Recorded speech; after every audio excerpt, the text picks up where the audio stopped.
Good to see you guys here. Here we go. Get the recording going.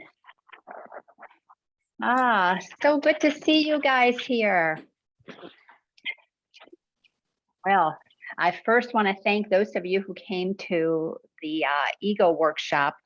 It's just so amazing to be able to be in the presence of those of you who were there, because my gosh, there's just nothing like teaching live and being able to just be in with you. It was just so wonderful. Lisa, it was wonderful. Well, I so appreciate your comments. It's just so amazing.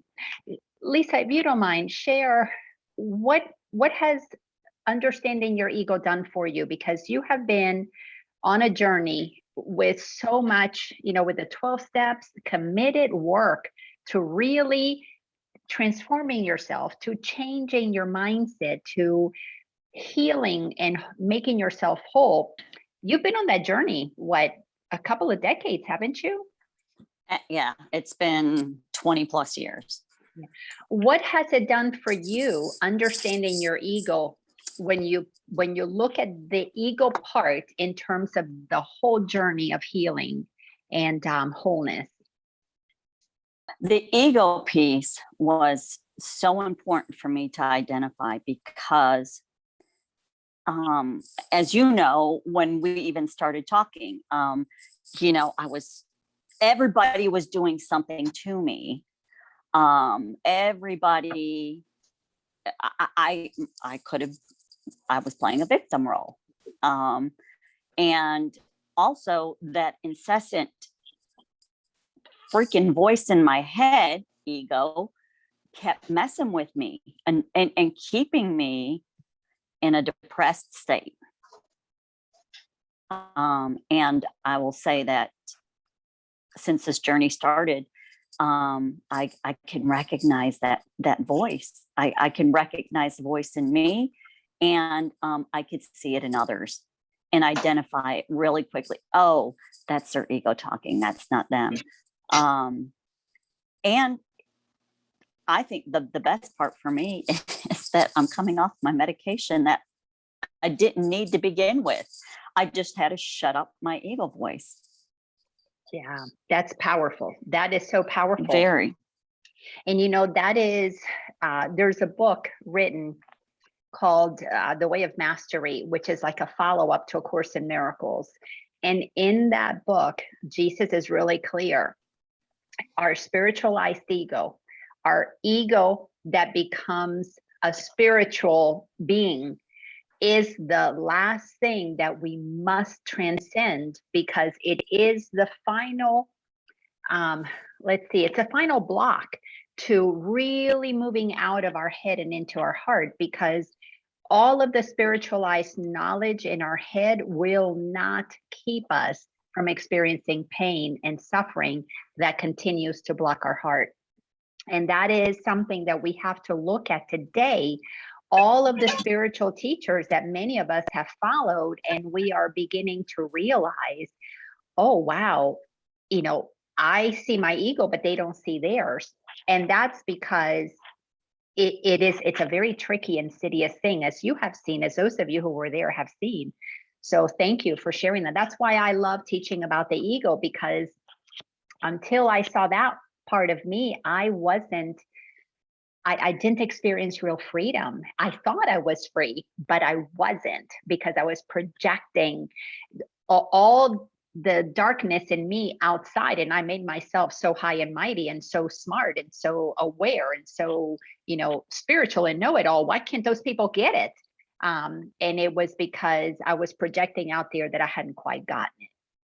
So thank you so much for being there. Kat, what was it like for you? You two have been on this journey for so long, looking at the ego, and still to this day. I mean, ever since you started working with me 7-8 years ago, we've been talking about the ego, and it still takes time. I know it does for me to continue to see different aspects of my ego getting activated. So let me unmute you. What has it been like for you to continue to zero in on facing that egoic side of you? Well, it's a journey. I look at it as a journey, and I'm a seeker of truth, and these classes and this environment and the frequency of the people there are what I want to be connected with. And I just looking for truth. And I even had thought, do I want to go to this class? I've had so many, I think I know everything about the ego. Well, I don't think so. Obviously, I don't. And so I appreciate that the class, and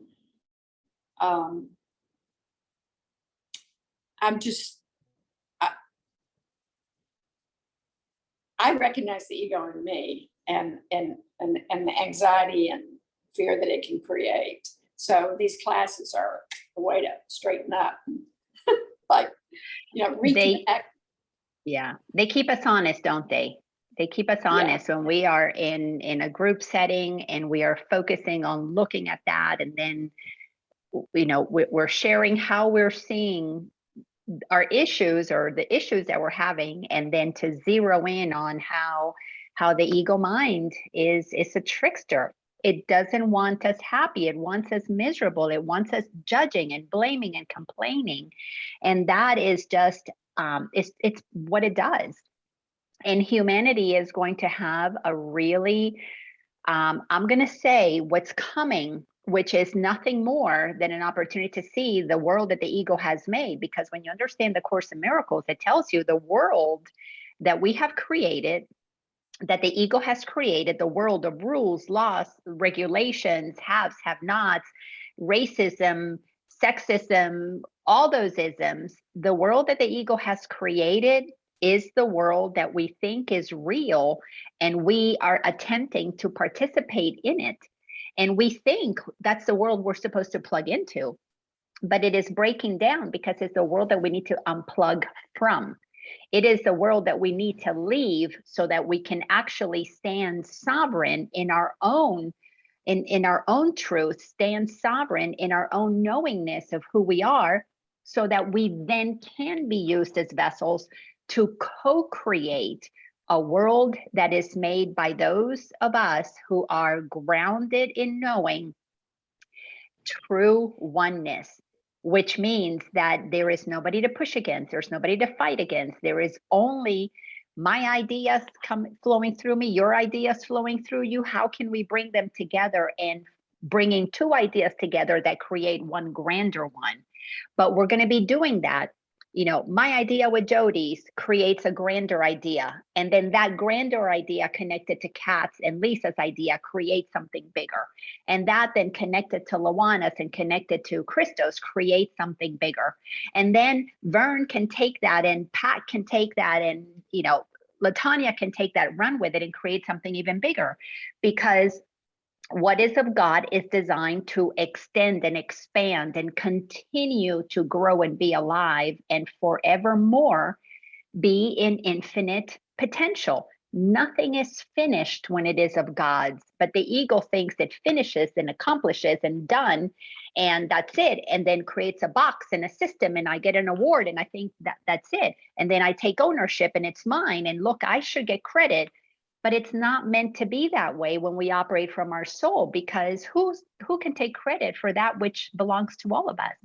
And that's what's happening. We have to unplug from what the ego has created, and allow ourselves to be emptied out of every single thought that is divisive, every single thought that activates attack, defensiveness, and empty ourselves so that we can be filled with inspiration for the new that we've not experienced, except for when we were little children. And that for us here seems so long ago, that the grandchildren are helping us see a little bit more clearly what is possible when we don't operate in such rigidity. But we can't get to what is possible until we see the ego mind That's why I know it's my life's path, and I'm trying to figure out ways of making that, easier for people to be able to do, because if you don't see your ego, you cannot unplug from the matrix, because the matrix is the ego.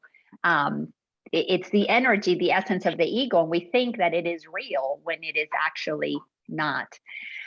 So thank you again for coming to that ego workshop. And I'm going to be taking that and adding some more things and turning it into an online course so that anybody can participate.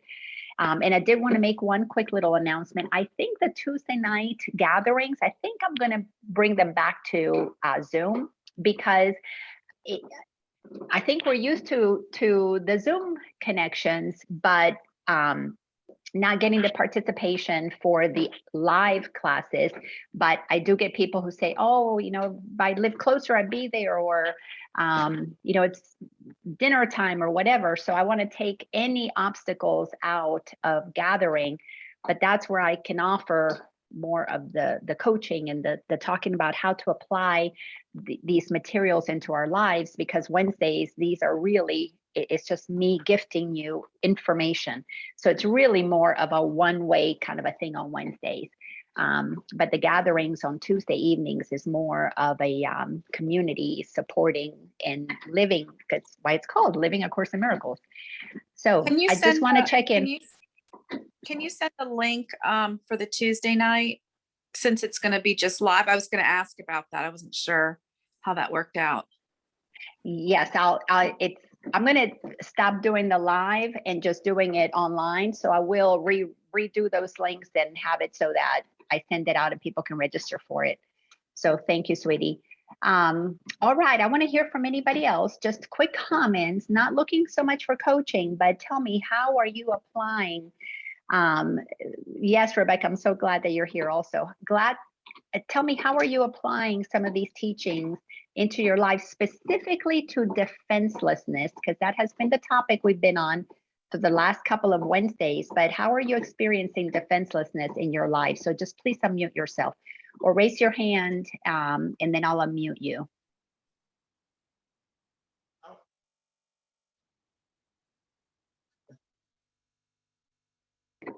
Yes, Laina, please go ahead. I'll go ahead and share a little bit. It's interesting that there's always been that conflict of my ego running the show, because that's been the conditioning of us in this matrix. And then, but also connected with my soul all along, and it just be such a conflict. But with your teachings, there's such peace and understanding now of why that conflict has been there all along, and also unraveling that. So now I know, yes, I'm to listen to my soul. And yes, my ego still does its thing, but not near like it used to. So it's just fascinating that now is such a sense of peace that this makes sense to follow the souls and God over the ego.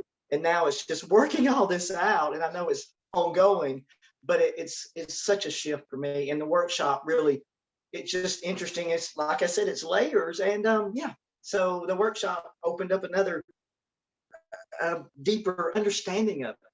So anyway, that's my And you used a perfect word, layers. It is layers upon layers, and every layer, once you find a layer, that layer has its own layers that you have to look at individually for that situation, where you don't see those layers when you find a layer in a different situation. So it is absolutely multi-layered, because it is designed to be tricky. It doesn't want to be found, because if it is found, then its use is over. And it has taken on such a life of its own that we have to be so diligent in identifying it so that we can transcend it. So thank you so much for that, Laina. Yes, Miss Lisa, please unmute yourself. So the one thing that has been very clear for me is, I was just always reacting with the ego, because it was constantly giving me direction. And what I've just realized going through this coursework and working with the Course in Miracles is that I can clearly listen to my mind and my body when it comes to a decision, a direction. For instance, I'm trying to find work, go back to work, and I really love to be around the children. But part of me is, well, I have to get insurance. Here goes ego. Your son needs the insurance because of his diabetes and blah, blah, blah, and all this other stuff. And I was going to go and work at a job that I didn't really want to do. And it was so clear to me that when I said, but I'm going to, I want to be around the children, that I had so much peace in my heart. So my body even felt it now, where I can stop the ego. I know it, my body kind of like you were talking about contracts. And then when it's something that is of God or is resonating with my soul, I expand. And that is priceless to me. That is just like my, it's my connection with God. It's where I know that I'm on the right path when I expand.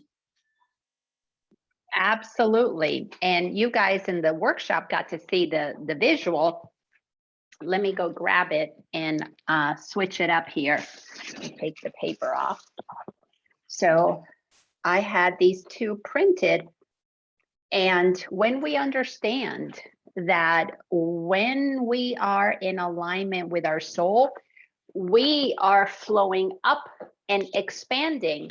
When we operate from our ego, we are super contracted. We come into the smallest possible expression of ourselves. And that is why when we look at the map of consciousness from Power versus Force, when we understand the scale of emotions from Abraham Hicks, when we understand the calibration, how we get so dense and tight and tense and small and powerless, and we enter into the place of shame and guilt, we are really so small. We don't have a voice. We become tiny. We're victims.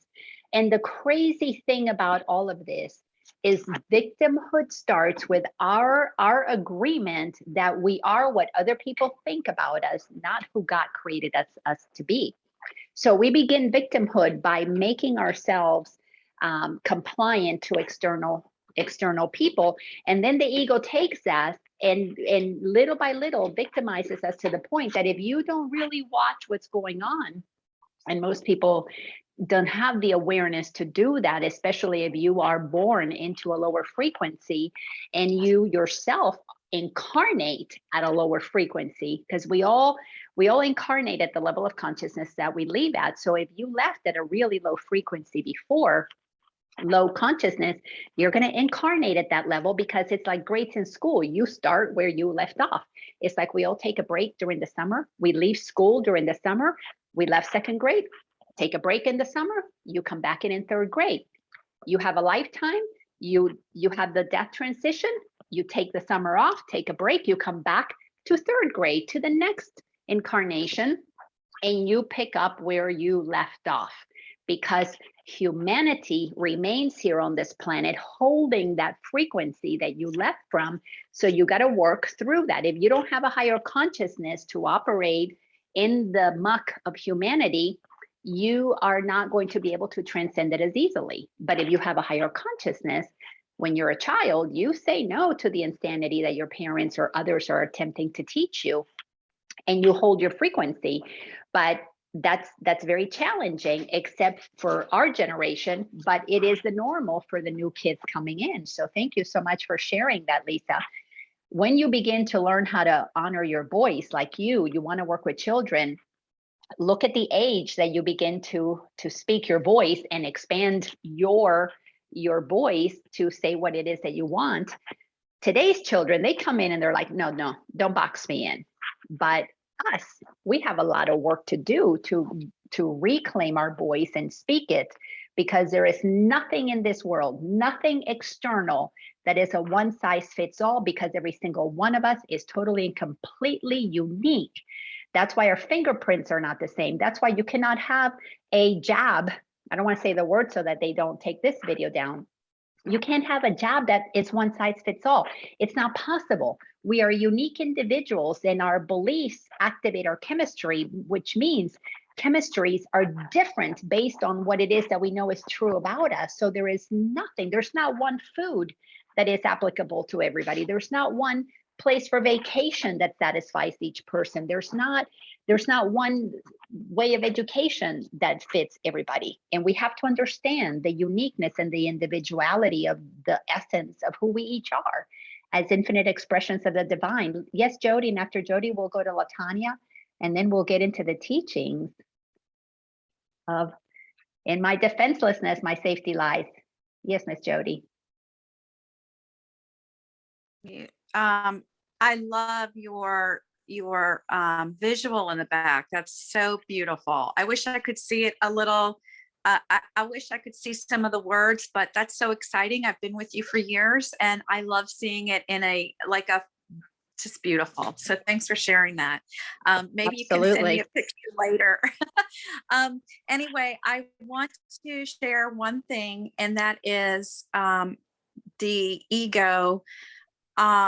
I want to share that one of the things that crept up, and I learned this yesterday from my call with you, Laina, is that there's a deservability piece. So we can be aware of I can be aware of what's happening, but unless I believe I'm worthy to have the soul's voice and to come from that place, that's a little bit of a trick for me with ego. So I just wanted to bring that point up because that was pretty powerful.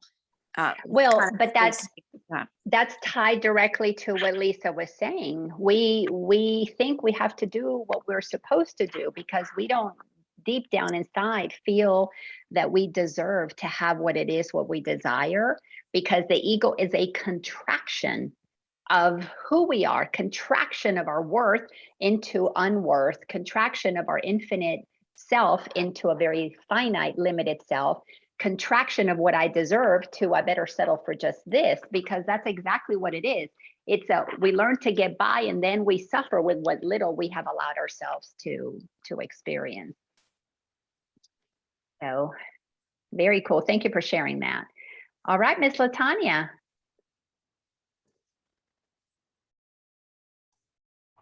There we go. Hello. Hello. Well, I actually started a new job to where I definitely have to take my ego out because I actually call people at home and find out their opinions on things that's going on in the news and the issues today. And I don't know, when I call and those people pick up, you just don't know where they are. And there are some times where some people are in their good moods, and then other times they're like, why are you calling me at this time of night?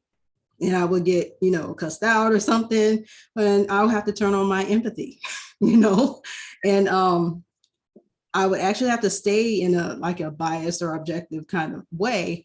But depending on where that person is coming from, I definitely have to make sure my ego is down and so I won't have to react in a way that I should not, so it makes me think definitely about. How wonderful, LaTanya. So don't spend time thinking about making sure that you don't listen to your ego and that you're focused on where they are. Let all your attention be, you stay in your high frequency. You make a decision what you are and how you are meeting them, and you stay there. Don't be concerned about where they are. And by this, I mean, in your defenselessness, your safety lies. I am a child of God, so are they.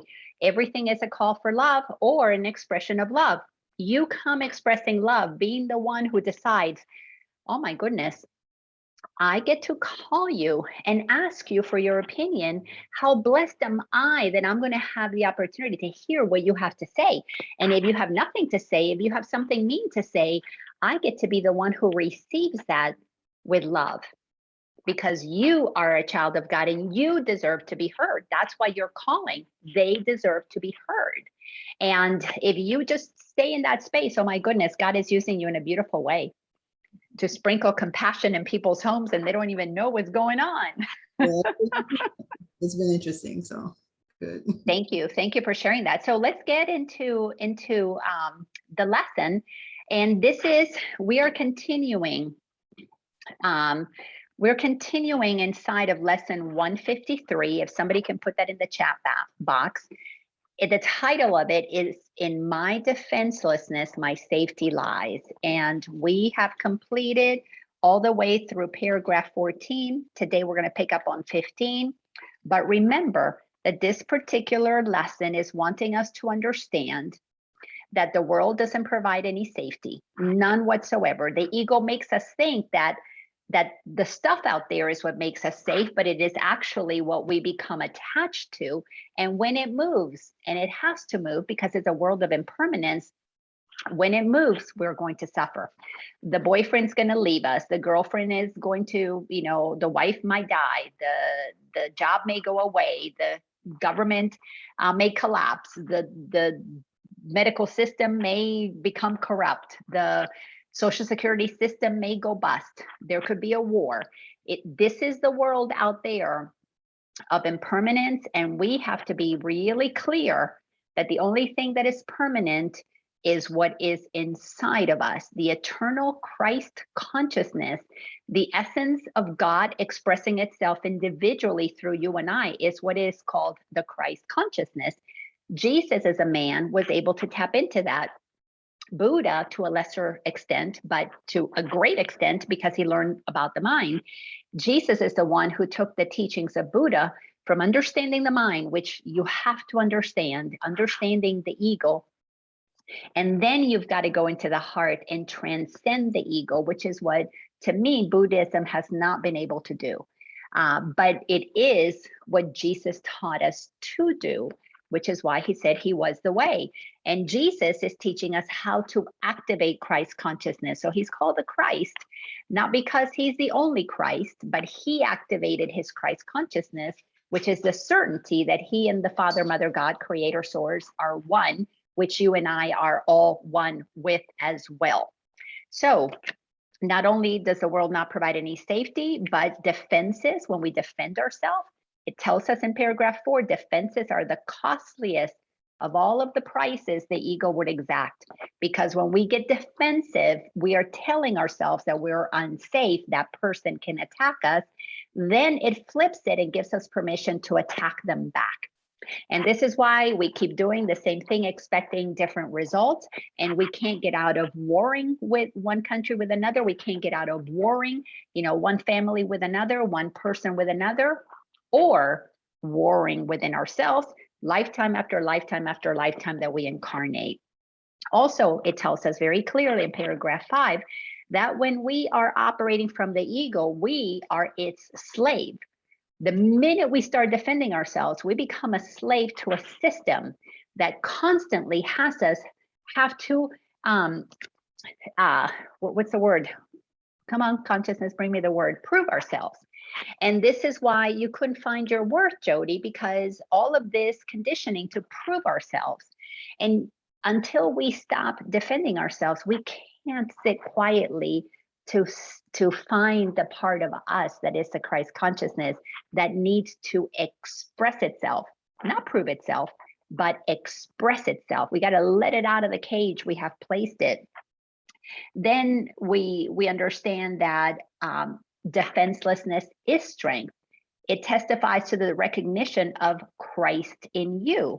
Because when we stop needing to defend ourselves, as Jesus was an example for us, when he didn't fight the Romans, he didn't fight the Jewish Pharisees that sent him to his death. He didn't fight them. He didn't fight them because he heard inside, he heard the guidance from God. This is your path. And once you're here, this is your path. Like Gandhi heard his path and Martin Luther King Jr. heard his path. And these people move to do whatever they're supposed to do. Mandela heard his path and he stayed in jail for all those years. Now, in the beginning, he wasn't happy to be in jail, but then he began to study and expand his consciousness and tap into God and realize, oh, I'm supposed to be here. This is part of my path. When we start accepting our path and we're not fighting against it, we can become inspired into what to do within it. This is why so many people want to go fight the outside. Well, that's the ego telling you your safety is out there. If you get rid of all those, if you kill everybody, then you'll be safe. But our safety is to be in the midst of all those crazy people and not be afraid of a single one. Because when we come inside and we find our truth, our power, and our purpose, we then begin to be a beacon that emanates a different frequency. And right now, there are plenty of people at their level of consciousness who are doing whatever it is that they need to be doing, whether they're aware of it or not. Everybody's always, Holy Spirit uses everything for good. There is no way that good cannot come out of anything, because that is the way God works. It will use everything in service to the greater good, because God is love, God is light. It is calling us all into the reality of the truth of who we are, even if it appears to be so slow, thousands of years, but we're eternal beings. This is why we have to understand the truths of who we are. We're eternal energy expressing itself in a temporary physical vessel. So once your awareness shifts to the truth of who you are, then you shift your allegiance and align with being only what you are. We're waiting for more people to come to that truth. So it's a slow process because we got a lot of people down here. So even though we condense ourselves into a finite way of being, that's where the majority of the people are. The bulk of the people are here and slowly moving, little by little moving up. So then we understand that we need to look past the dreams. In paragraph number 9, we're told that we have to look past the dreams. That in paragraph 8, it tells us our childish games that we want to stop playing. We want to stop playing cowboys and Indians. It's a childish game. So we got to look past, what is that the only way that we can play? No, let's start opening ourselves up to a new way. We cannot attempt to deal with what is happening with the old mind that thinks the old ways. That's why we have to have quiet time. God, what would you have me do? Inspire me with something brand new, because if we don't get something new, we are going to recreate something old. That's just the way that it works. And then we continue into paragraph 10, where we're told, be still a moment and in silence think how holy is your purpose, how secure your rest, untouchable within its light. God's ministers have chosen that the truth be within them. How can you be any happier or any more secure or any more confident than to know that you are here to bring love and light to the world? You're here to bring truth to the world. And as we focused on in the workshop, when you're working with the ego, honesty is one of the most important things that we need to use. And it's really hard to be honest with ourselves when we don't see our own blind spots. So come to these conversations, come to some of these events and workshops, and I'll be real honest with you, because I'll call out your ego because I can see it. And of course, as you all know, I do it in a loving and gentle way. And as often as possible, add a little humor in there. But if we don't practice honesty with our ego, we bullshit ourselves. We literally tell ourselves that what we're thinking is true, and it is, and we get righteous about it. I know, because that's how I operated with my ego. And while we are defending our position to somebody else, but this is the way, this is what I mean. We are totally in ego and we don't even know it. Even if we're defending our spiritual position, watch two spiritual people go at it and have to speak about the truth, and they're like sparring with each other about this is the truth and this is the truth, and so we have to learn how to be super honest and call it what it is. The ego is tricky. All right, so then we go into paragraph number 12, where we have to learn how to spare ourselves from the ego. That's what salvation is all about. We save ourselves, we save others from being in that egoic state of being. Then we play a new game.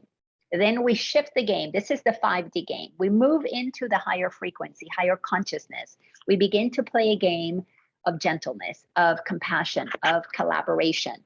But that is a game that is not familiar to us. So we have to come in like a little child with a blank mind and get open and learn. Oh, yes. How do you see that? I mean, that's what I do in coaching. That's why, when any of you come and I coach you, you come wanting to see another way, wanting to look at things from a different perspective. That's what the Course in Miracles is, a shift in perception. We have to look at it differently. So in coaching, I offer you a different way to look at it, utilizing the Course in Miracles teachings. How can we look at this from a defenseless place? How can we look at this with more trust? How can we look at this from joy?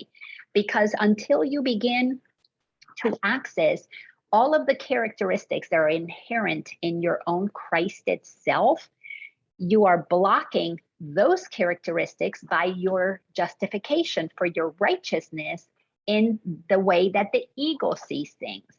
So being comfortable with being wrong about everything you thought you were right about is a prerequisite and one of the most uncomfortable things any of us will ever do. I have seen grown men be brought to their knees when they are having to recognize that they have been wrong their whole lives. And when you see that being wrong about what you thought was true and defending that your whole life and working towards proving that that is so your whole life, it just brings you to your knees, because you see the consequences of having done things with your ego. And the Course wants us to forgive ourselves. We didn't know what we didn't know. Now we're shifting. Defenselessness is one of those characteristics that we have to learn. What does it mean? It doesn't make you a bad person. It doesn't mean that you're worthless or you're stupid. It just means that you weren't fully in control of your mind. Others programmed your mind. And when you got programmed with other people's beliefs, this is what I call those hand-me-down beliefs, you lost touch with your own mind. You lost touch with your own heart. That doesn't make you a bad person. It just makes you an unconscious person, unaware that your voice matters as much as everybody else's. So the process of self-awareness is to get in touch with that voice. The process of awakening is to live from only that voice. That's a distinction. Self-awareness, you discover two voices. When you're awake, you have made the choice. Awakening is a process. You have made the choice, and over and over and over again, you reinforce that choice by looking at everything. What would love do? How does love respond to this? And you may not go out there and respond from love, but you can come into your quiet space, into the silence, into the coaching session, into a conversation with a dear friend, into a conversation with God, into sitting and contemplating with a book. Well, what would love say about this? And when you begin to get comfortable with what would love say, and what love says is always going to be different from what ego says. It's the total opposite, 180 degree in opposition, polar opposites. One is from fear, one is from love. One expands, one contracts. One is about collaboration. The other one is about winners and losers. So once you see those two voices clearly and you make the choice for only the one, you forgive yourself. You didn't know what you were doing when your mind wasn't your own. Now, that's what we're waking up right now to understand, is that we're being controlled by external forces who attempt to tell us that they know what's best for us. And when you don't know what's best for you because you don't listen to your own inner voice, you buy into what they say. And now we're realizing, wait a second, I'm buying into what they're saying, but what they're saying, that doesn't feel right. It's not even good for me. And they're telling me that they should be telling me what to do. But wait a second, our Constitution says, no, you do what I want you to do. And we're so confused because we gave our power away, even though our Constitution says that the job of the government is to ensure that we experience life, liberty, and the pursuit of happiness. And if they're not doing that, we can abolish them. It's so simple. We can abolish them if we wanted to, but they think that they cannot be abolished because they think they're our bosses, and we've agreed to that they're our bosses, and now we're trying to wake up to know we're the boss. So we are in a major clusterfuck where we have to undo all of this nonsense that has gotten woven into this insanity, but it's not going to happen until you claim your sovereignty. And defenselessness is a fast way for you to really see that you place power outside of you if you're attempting to defend yourself against that which has no power over you. It appears to have power over you, but when you are afraid because you're trying to defend your body and your possessions, they have power over your attachment to your false self. That they do have power over, because if they want to take your false self attachments from you, you're going to be afraid. They're going to take my body, they're going to jab me, and I'm going to go to whatever all the stories are. They're going to take my money, they're going to take my house. Well, yes, you're going to suffer because your attachment is on temporary things. But if you're grounded in the truth of who you are, so you have to go through a process to find out why you want to be defenseless. You can't go from, have your guns ready to shoot them and then say, oh, I'm going to be defenseless. You can't make that shift in a nanosecond without training your mind to understand what defenselessness means. And to be defenseless is to have come to the realization that you are the presence of the almighty source of all that is itself. It's what you're made of. And that is the Christ itself. That is the Buddha nature. So let's continue now in paragraph number 15. So this is a lesson, and a lesson has a daily practice. Most of the lessons have a form of a daily practice. So that's where we're now picking up in this lesson. So today we practice in a form we will maintain for quite a while. We will begin each day by giving our attention to the daily thought as long as possible. The thought, in my defenselessness, my safety lies. So we are going to spend time looking at this thought over and over again. 5 minutes now becomes the least we give to preparation for a day in which salvation is the only goal we have. 10 would be better, 15 better still. And as distraction ceases to arise to turn us from our purpose, we will find that half an hour is too short a time to spend with God. Nor will we willingly give less at night in gratitude and joy. When I started doing these lessons, I didn't want to spend 5 minutes repeating the same lesson. It was like, okay, I got it. I read it 1 time, 2 times, 3 times, but 5 minutes, 10 minutes, 30 minutes, repeating this thing, I don't have time in my day. And I saw that it was the ego always distracted me. I always had something to do so that I couldn't spend 5, 10, 15 minutes. Some of the lessons ask you to do that multiple times a day. But my ego mind made certain that I would spend the least amount of time doing the lessons as possible. And I had to go through a major getting honest with myself and looking at, how can I not have 15 minutes for God? Wait, what do you mean that I'm so busy that I don't have 15 minutes to sit in silence with God? And I had to get honest with the fact that, yes, I wanted to be enlightened, but I did not want to give up being right about whatever it was that I was being right at the time. So this is a major process in getting really, really honest with, are you willing to spend time with God? Completely renew your mind, transform yourself by renewing your mind so that you are thinking in a way that it's 180 degrees from where you are, which means totally opposite. Let's go to paragraph 16. So each hour adds to our increasing peace as we remember to be faithful to the will we share with God. At times, perhaps a minute, even less, will be the most that we can offer as the hour strikes. Sometimes we will forget. At other times, the busyness of the world or the business of the world will close on us, and we will be unable to withdraw a little time and turn our thoughts to God. Jesus, in channeling this material, very gentle with us. Jesus is saying, I understand the world is busy. When I was going through my process and I would hear the loving words from my brother Jesus, my homie, my best friend, my, whatever you want to call him. For me, it was really my brother Jesus was just helping me, an older brother helping me understand what was going on. And in the gentleness, what I received was clarity that it is really difficult. It is really difficult to drop the ways of the world, but it is doable with the willingness to sit and practice this. And when you don't, be honest that you chose the ways of the ego over God. And it's okay, because the more you see how every day we're choosing righteousness, we're choosing ego, we're choosing fear over peace and God and defenselessness, the more you call it out, the more you will see, why am I doing this to myself? I'm always choosing anxiety over peace. Why? Once you get to the place that there's nobody else to blame, you have 100% power and authority over what's going on in your head. Nobody can get in there.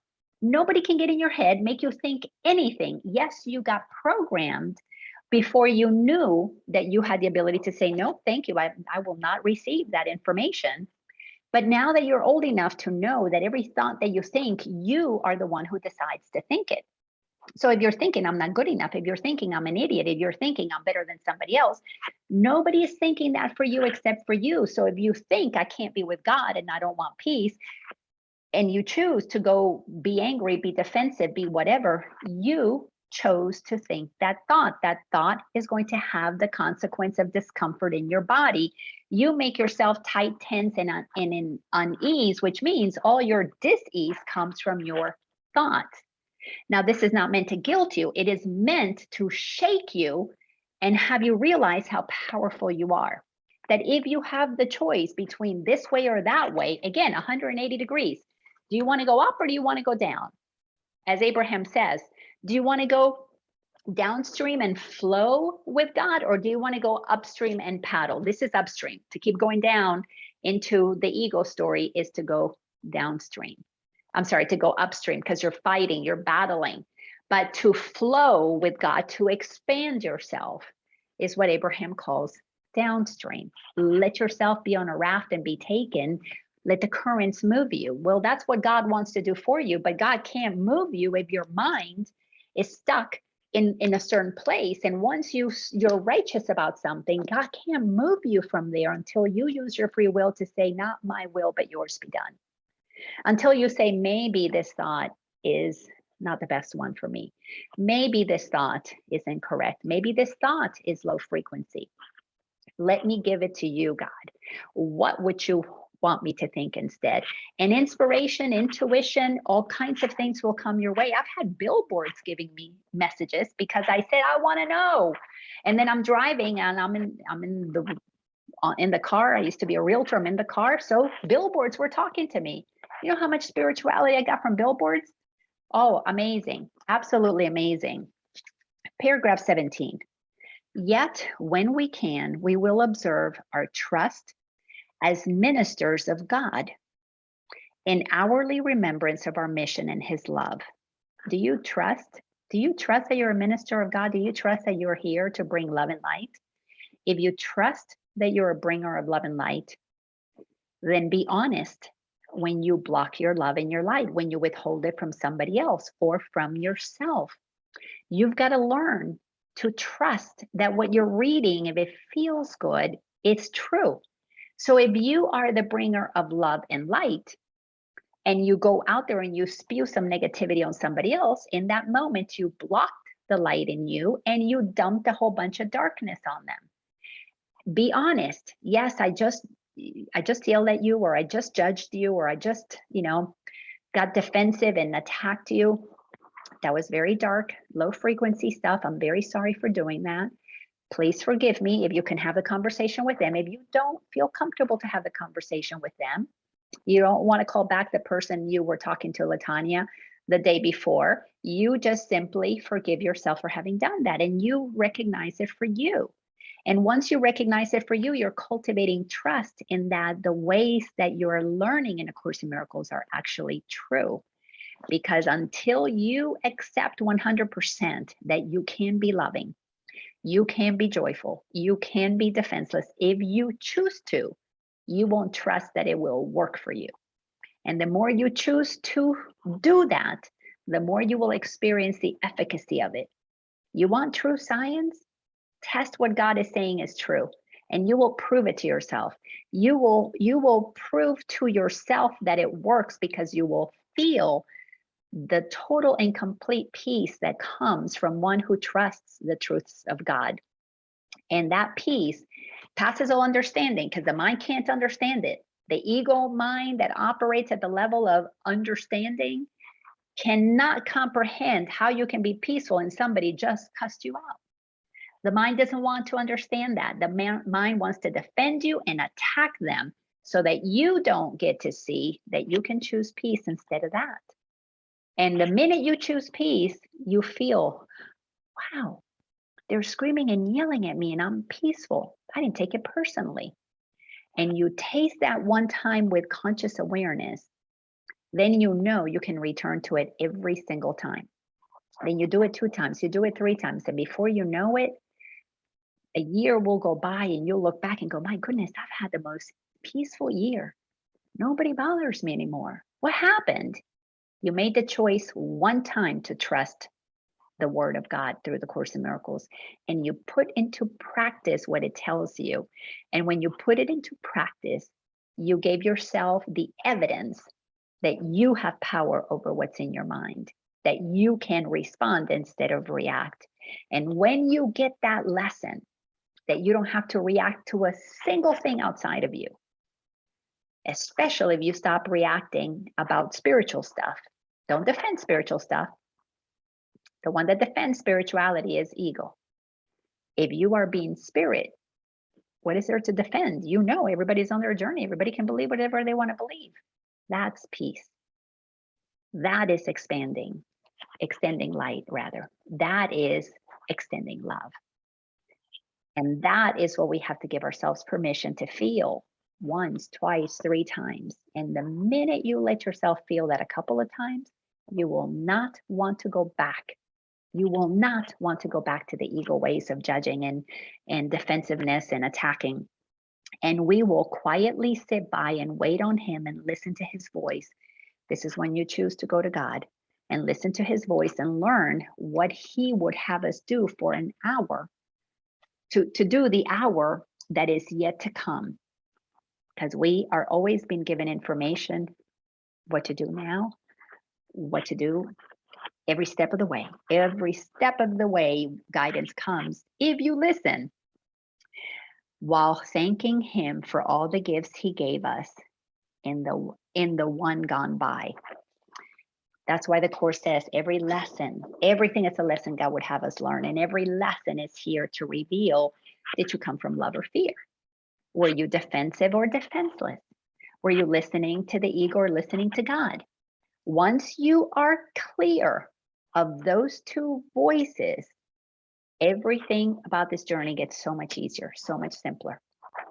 And then one day you will know the one voice is the only thing that makes me feel good. So why choose the voice of fear, period?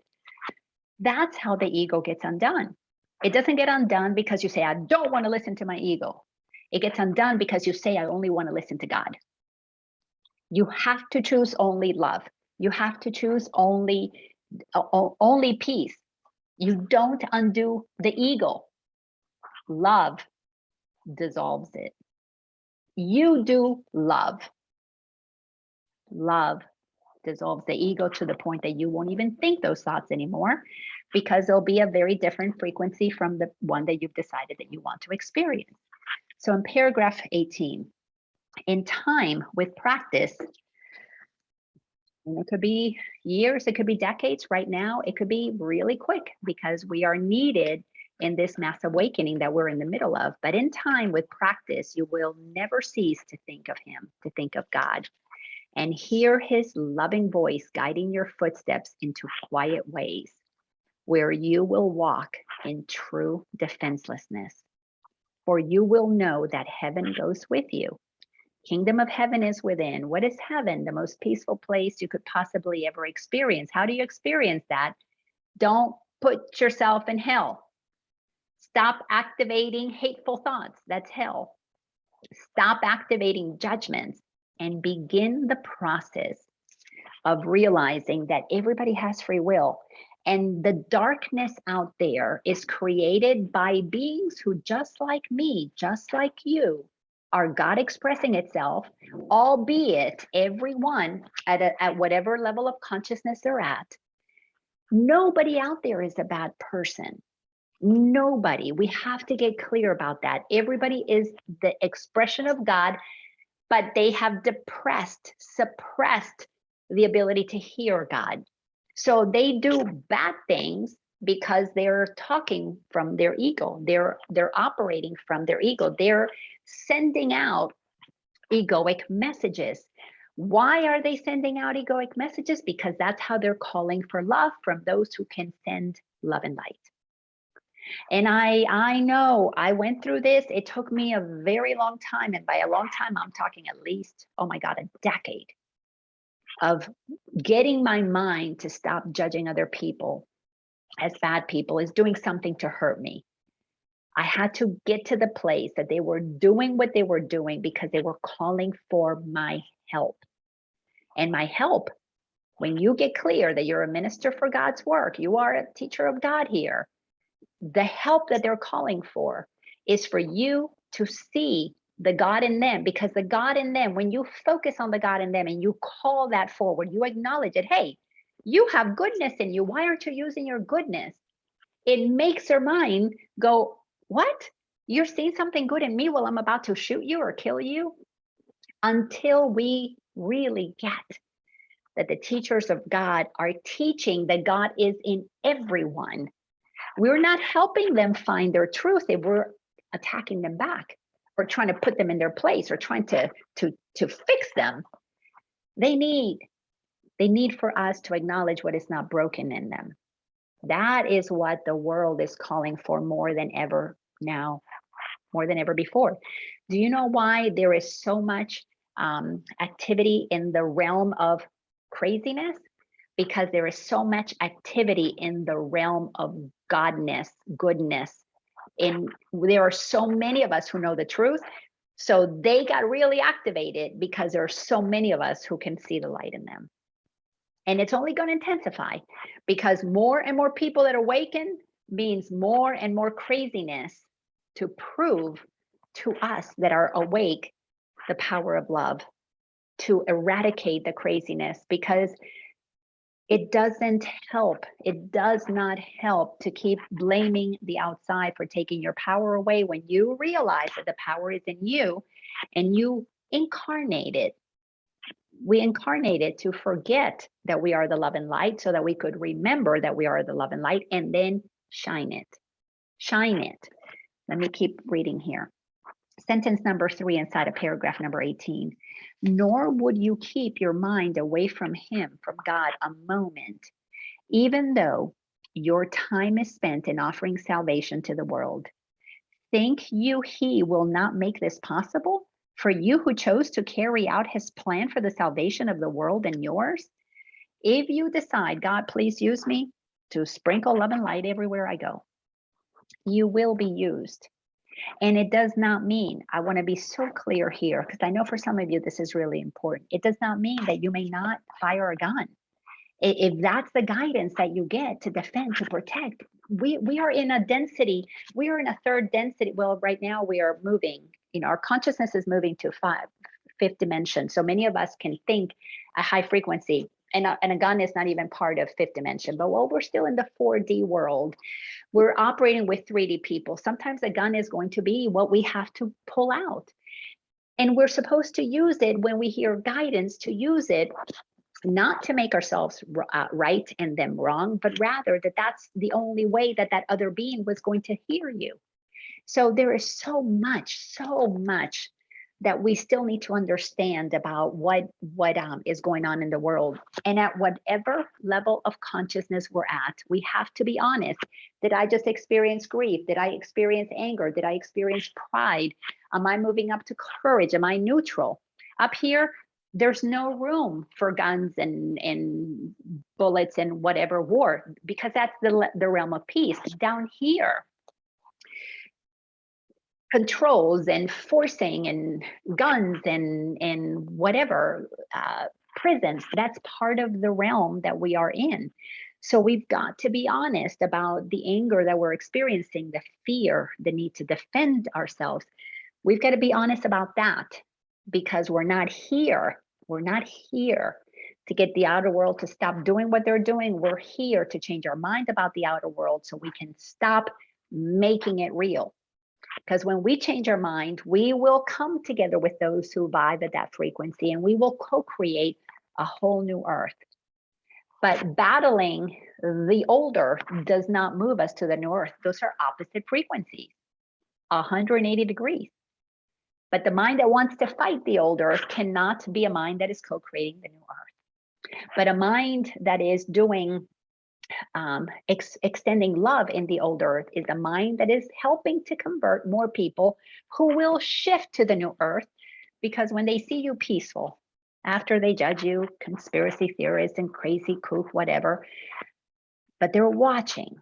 And if you stay gentle while they are observing the insanity of the world, because see, they have to see the insanity of the world and go, oh, maybe you weren't so crazy after all. And then they go, but you're so peaceful. This is all breaking down and you're so peaceful. You're not attacking me. Then they say, tell me more. Tell me more.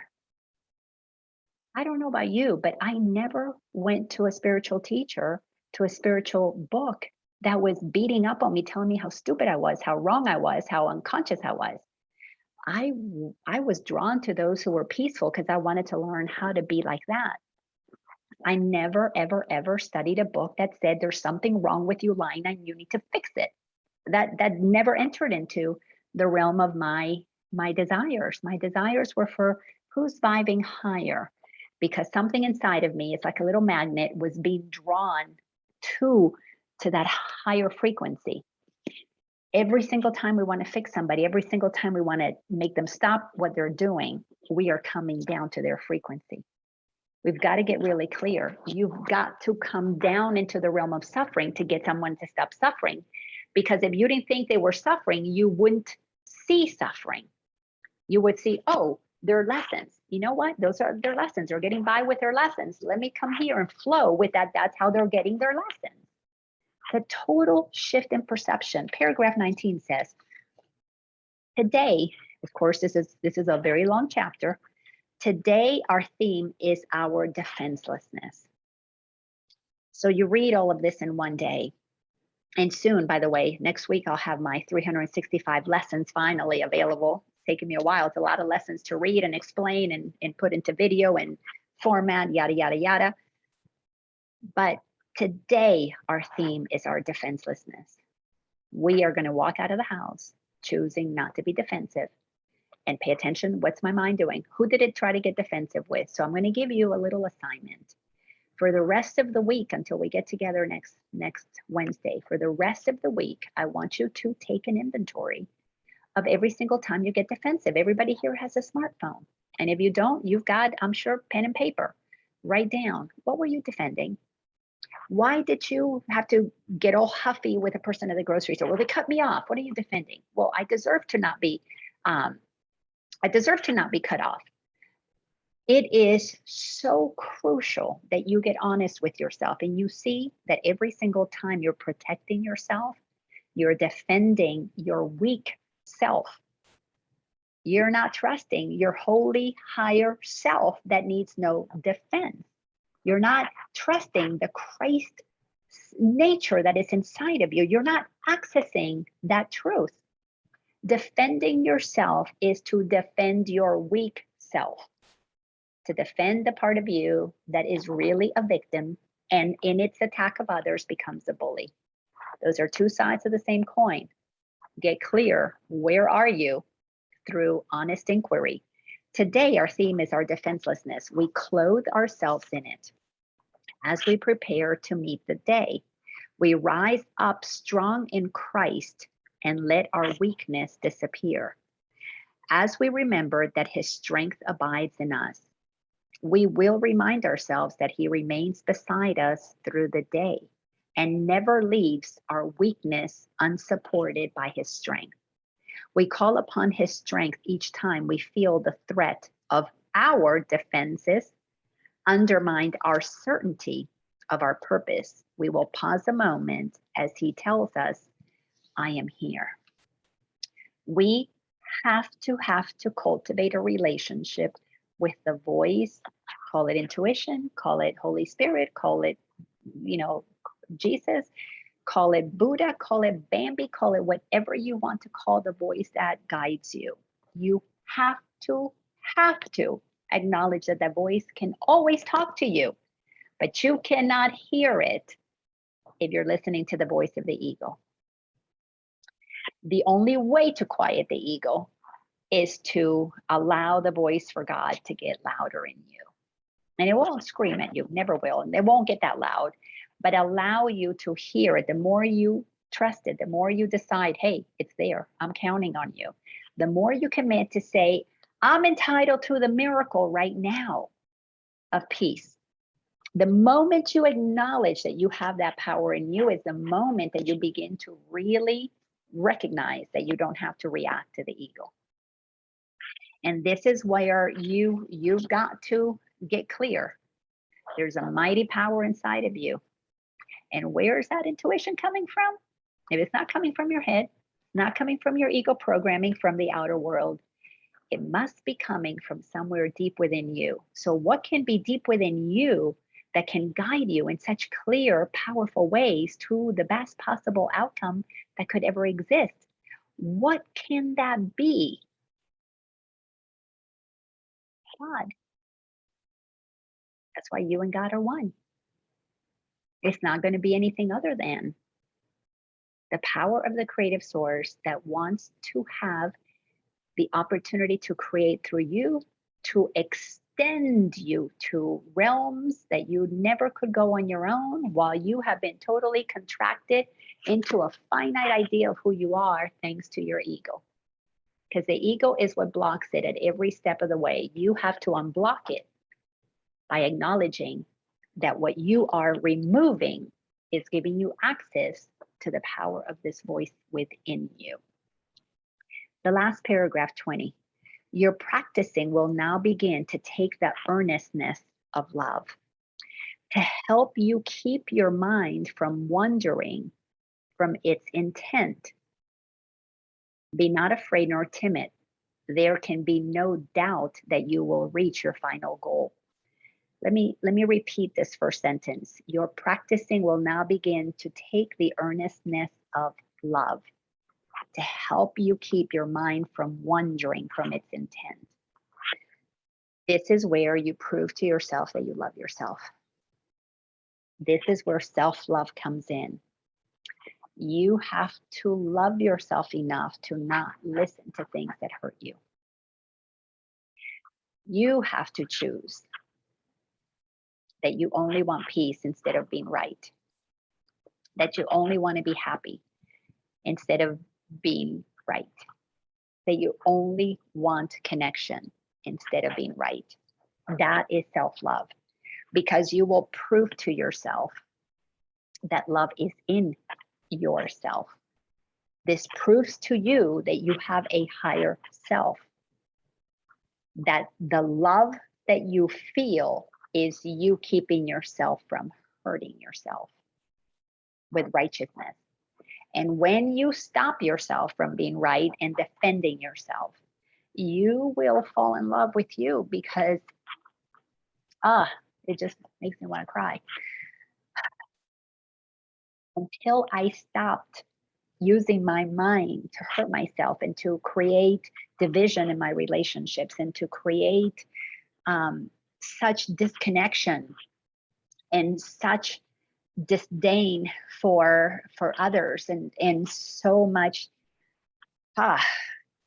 disillusionment because it was just my ego. My ego was just creating opportunities for me to keep attracting to me the things that I didn't like.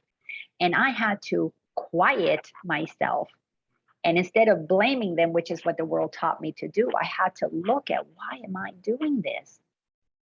Why do I keep attracting these things? And they were just frequencies that were coming to me to help me learn lessons. Because if I didn't pass those lessons, I had to repeat the class. And I was tired of repeating the classes. But I didn't know that to stop the lessons, I had to learn to love myself enough to trust that the teacher was in me. I had to learn to love Laina so that I would stop thinking that the high of righteousness was going to feel better than the peaceful joy of acceptance, of gentleness, of defenselessness. I had no idea that I was going to feel so good. And that's when I began to really feel, oh my gosh, I just did something really amazing for me. The most amazing thing I could do for me before was to go shopping and get myself in debt and then be upset that I bought something I couldn't afford. So to come into the quiet and to get to know that there was somebody, something, not a somebody, because there's no buddy in there. But what I came to feel was that I had access to the infiniteness of God itself. I had access to the most beautiful perspective. My mind began to be so purified that I began to see the goodness and the light in other people. But I couldn't see their light until I began to acknowledge mine, because it's my light that sees them.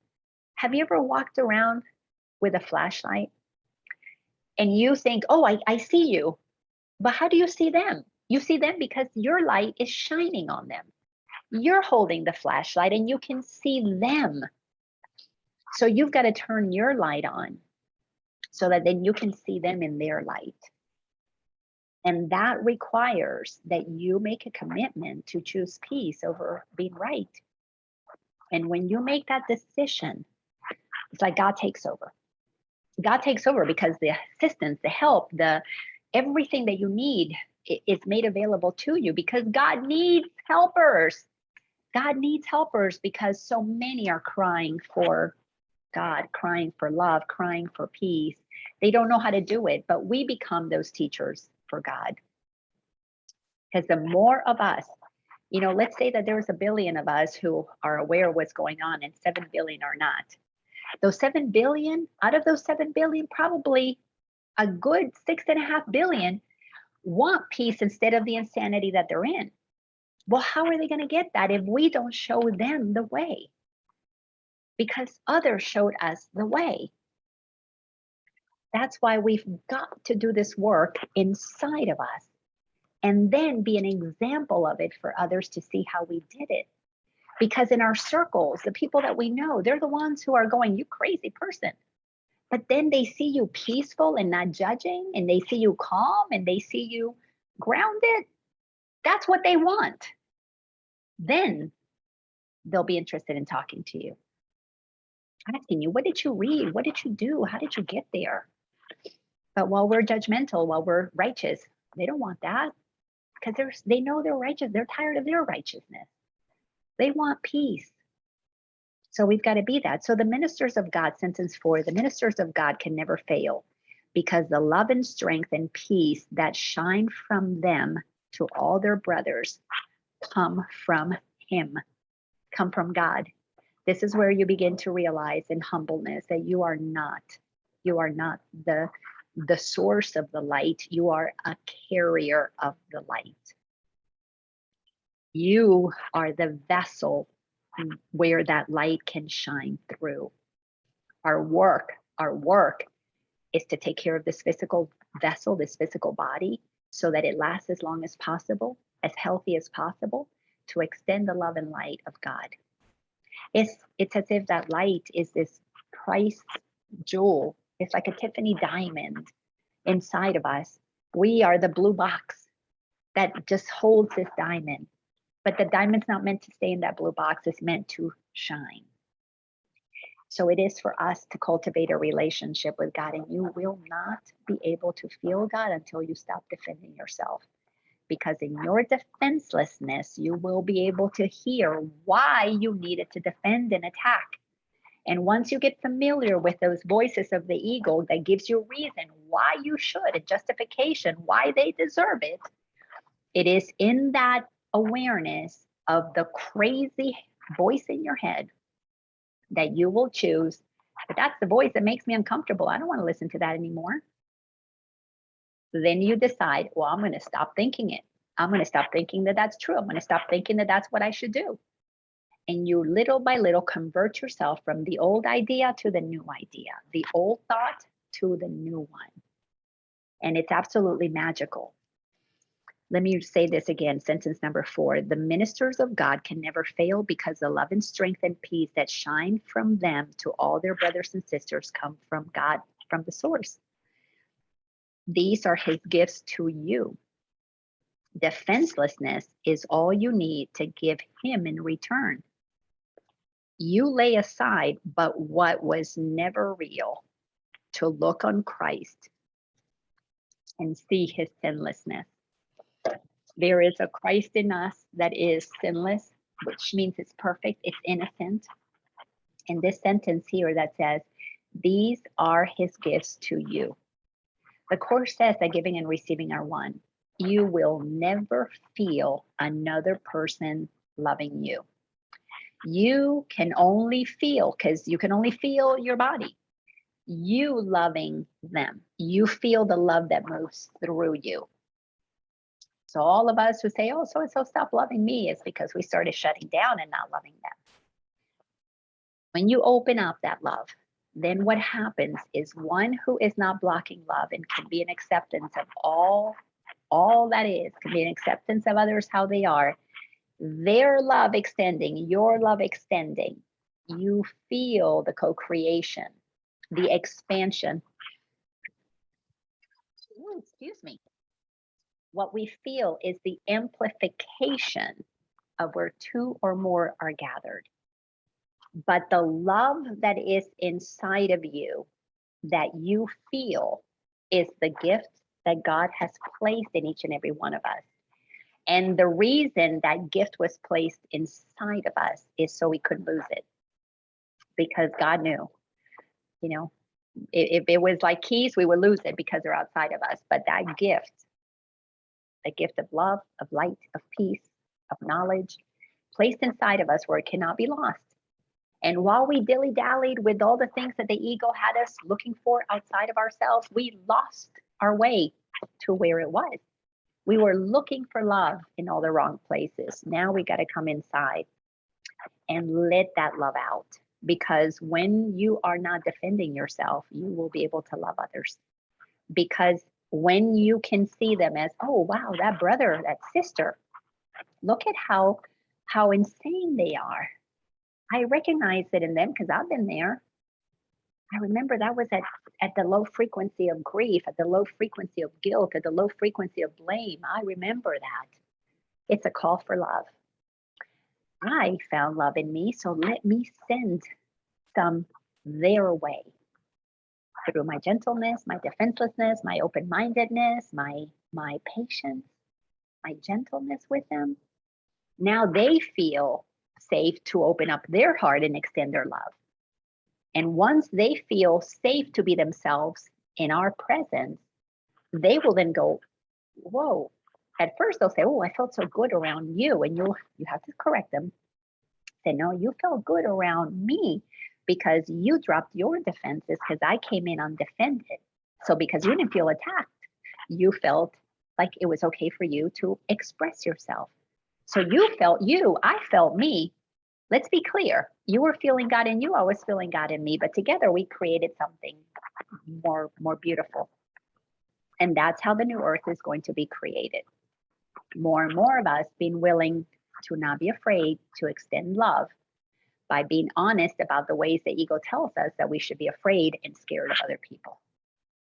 The gift of love and light got placed in us in safekeeping until we got tired and sick and tired of being sick and tired, and we came inside And those who do come inside, we get the prize. But you can't keep it until you give it away, because that's how it multiplies. That's how you feel it, is by moving it out, moving it out, moving it out. The movement of extending love to others, to the world, is what has us feel that love flowing. That's what makes you feel alive, makes you feel strong and healthy and wonderful. Yes, Miss Lisa, please unmute yourself. That's why I love to be around those kindergartners. Oh my gosh, and I'm able to extend my love to them, and I just receive so much more from them. They're just pure joy to be around. Yes, that's why we should have kindergartners run the government. They'll do a better job. Amen. Anybody who is high school or older should not be in government. So fun. So please unmute yourself and share what nuggets. And we've got somebody new here, Yuri Woodruff. Thank you for joining us. If you don't mind unmuting yourself and sharing your first time here with us. What nuggets did you get from this experience? Hannah, I think this might be your second time. Love to hear from you. All right, anybody else who's been here, please unmute yourself. Any nuggets today? Hey, this is Yuri. Can you hear me? Yes, Yuri, thank you for joining us. Hi. I just want to thank a friend of mine for sending me the link to this lesson, and it spoke to me in a number of different ways, and I'm just thankful that you're out there providing this. Oh, Yuri, it is my pleasure. I heard that I had to do this, and I do it with so much gratitude for the opportunity. So whenever anybody shows up, and many here have been coming regularly, it's just so much fun. So thank you. And all I ask is, if this touches you, do what your friend did for you and share this with somebody else. And let's expand the ripples of consciousness. So thank you for joining us. Absolutely. Thank you. Yes, and Yuri, on my YouTube channel, Laina Orlando, you can find all the other 31 lessons that we have had. So you can go over there and go back and listen to any of them. Wonderful. Thank you so much. Absolutely. All right. Who else? Unmute yourself. I want to hear from you. I go. Yes, Miss Latanya.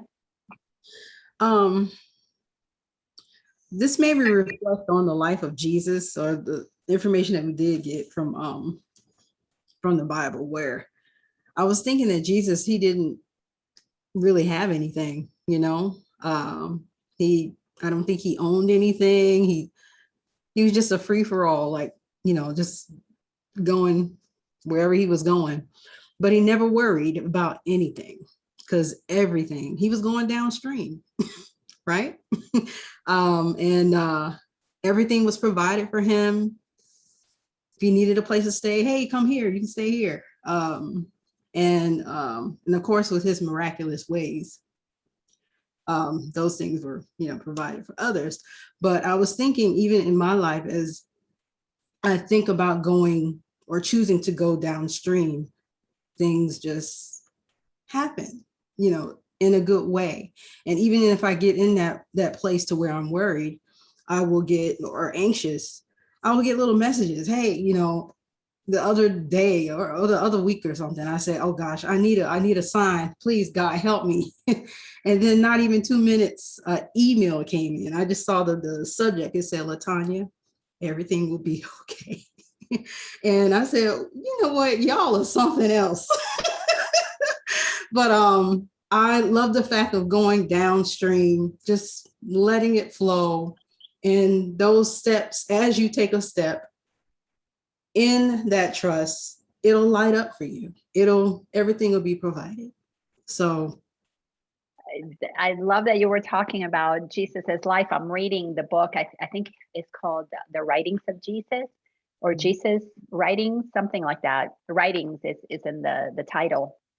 And he was just, what I was reading last night is when he began to gather his disciples, one of his biggest challenges was to get them to understand that wherever they went, they would be completely taken care of. So they had to learn to trust him because he had learned to trust the Father. And he said, I'm bringing good news. I'm the bearer of good news. So of course, everybody is going to open up their doors and they're going to provide. But yes, absolutely. Total and complete trust. He was unwavering in his trust. He had his moments, but it didn't take long before he shifted them because he knew, and he's talking about, this is at the very beginning, about 3 years. This is shortly after his baptism. So it was about a 3-year journey from baptism to crucifixion. And so it's early on. And he's saying, I trust the Father. I know that there's something coming to me that is going to be a potentially a painful exit, but I know, because he was going up against the teachings of the time.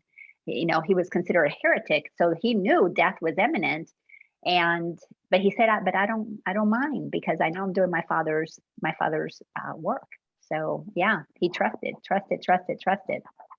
Thank you. All right, everybody, let's unmute everybody. I want to hear from you. Just at least say goodbye and have a wonderful day if no one has anything else you want to share. Well, I want to share one quick thing that I had an aha moment when you were saying that, the Course wants us to be really, really honest. And when you do make a mistake, when I spew darkness on somebody, to just remember forgiveness, to be gentle and forgive, for you didn't know what you were doing at the time. So it just hit me where all of my guilt, a lot of my guilt and shame came from was, and I'm just going to say this, I'm not blaming, but the Catholic Church. And I just remember, having to go to confession. And a lot of times when I went to confession, I felt even more guilt when I left than I did, confessing my sins. So to be able to, like your teach or the Course of Miracles teaches, to be honest and gentle and forgive yourself is just so new and refreshing to me. Yeah. Yes. Thank you for saying that. Yes, a lot of us have to learn to forgive ourselves for the indoctrinations that we receive from the Catholic Church. We have to forgive ourselves because it is so ingrained, and it was designed deliberately for the purpose of controlling humanity. And that's one of the big awakening experience that many are going to have who've been indoctrinated to follow the church and believe the church. They're going to realize that it was marching them towards disempowerment because it was tainted with egoic beings. Not that there aren't good heart-centered people in it, but it is run primarily by egocentric, spiritualized egos that would use the teachings of Jesus to hurt others when the teachings of Jesus were designed to heal. So thank you so much for that. Yes, Christo.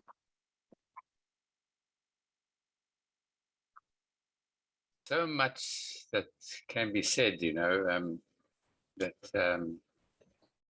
I was stimulated in what you all said today.